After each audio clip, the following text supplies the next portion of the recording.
আজ আমি কিছু তথ্য আপনাদের সাথে শেয়ার করতে চাই। যেমন এবছর যারা মাধ্যমিক পরীক্ষা দিয়েছে তাদের জন্য খাস করে খুবই এটা উপকারী। মাধ্যমিক পাস করলে সেরা 5টা কী স্কলারশিপ আছে সেগুলো আমি ডিসকাস করছি এখানে। তো মাধ্যমিক পরীক্ষা অনেকেই দিয়েছে, এখন আমরা দেখছি মাধ্যমিক পাসে সেরা 5টি স্কলারশিপ বার্ষিক 15,000 টাকা পাওয়া যাবে। তো কী হয়েছে, পশ্চিমবঙ্গ রাজ্যের ছাত্রছাত্রীদের জীবনের গুরুত্বপূর্ণ পরীক্ষাগুলির মধ্যে অন্যতম মাধ্যমিক পরীক্ষা। তবে 2025 সালের এই পরীক্ষা ইতিমধ্যে সমাপ্ত হয়েছে। ছাত্রছাত্রীরা অপেক্ষা করছেন পরীক্ষার ফলাফল প্রকাশের জন্য। কিন্তু অনেক সময় মাধ্যমিক পরীক্ষার পর পরবর্তী উচ্চশিক্ষার জন্য প্রথম খরচের সম্মুখীন হতে হয় অভিভাবকদের। এই কারণে বহু দরিদ্র ঘরের ছাত্রছাত্রীদের উচ্চ মাধ্যমিক স্তরের পড়াশোনা থেকে বঞ্চিত হতে হয়। তবে বর্তমানে কেন্দ্রীয় সরকার, রাজ্য সরকার, এমনকি বিভিন্ন বেসরকারি সংস্থার পক্ষ থেকে এই সমস্ত মেধাবী ছাত্রছাত্রীদের পরবর্তী লেখাপড়ার জন্য স্কলারশিপ বা মেধাবৃত্তির ব্যবস্থা করা হয়ে থাকে।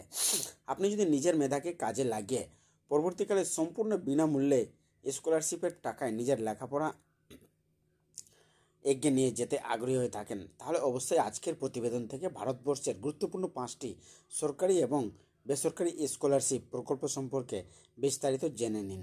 এক হচ্ছে Swami Vivekananda merit cum means scholarship. এটা হচ্ছে কি, মাধ্যমিক পরীক্ষায় ন্যূনতম 60% নম্বরের সাথে উত্তীর্ণ হয়েছেন এমন ছাত্রছাত্রীদের জন্য এই স্কলারশিপ প্রকল্পটি শুরু করেছে রাজ্য সরকার। পশ্চিমবঙ্গ রাজ্যের সকল দরিদ্র অথচ মেধাবী পড়ুয়াদের জন্য এই দুর্দান্ত স্কলারশিপটি চালু রয়েছে, যেখানে আবেদন করার পর প্রতি বছরে এককালীন 12,000 টাকা থেকে 96,000 টাকার মধ্যে মেধাবৃত্তি প্রদান করা হয়।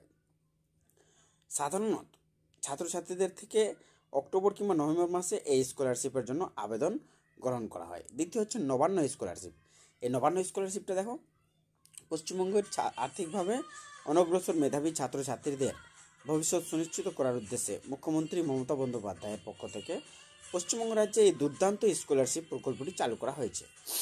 এই প্রকল্পের একমাত্র সেই সমস্ত ছাত্রছাত্রীরা এই আবেদন জানাতে পারবেন যাদের মাধ্যমিক পরীক্ষায় ন্যূনতম 60% নম্বর রয়েছে এবং যাদের পারিবারিক বার্ষিক আয় 60,000 টাকার কম। ছাত্রছাত্রীরা সাধারণত সারা বছর ধরেই এই স্কলারশিপের জন্য আবেদন জানাতে পারেন। এই মেধাবৃত্তির সাহায্যে ছাত্রছাত্রীরা বার্ষিক 10,000 টাকা স্কলারশিপ পেয়ে থাকেন।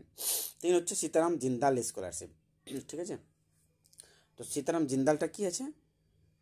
ভারতবর্ষে চলা বিভিন্ন বেসরকারি স্কলারশিপ প্রকল্পের মধ্যে অন্যতম হলো সীতারাম জিন্দাল স্কলারশিপ। এই প্রকল্পে মোট 5টি বিভাগের মাধ্যমে ছাত্রছাত্রীদের মেধাবৃত্তি প্রদান করা হয়ে থাকে। এক্ষেত্রে মাধ্যমিক থেকে শুরু করে স্নাতকোত্তর ডিগ্রি পর্যন্ত বিভিন্ন যোগ্যতায় ছাত্রছাত্রীরা একাধিক আর্থিক সহায়তা পেয়ে থাকেন। 2.5 লক্ষ টাকার কম বার্ষিক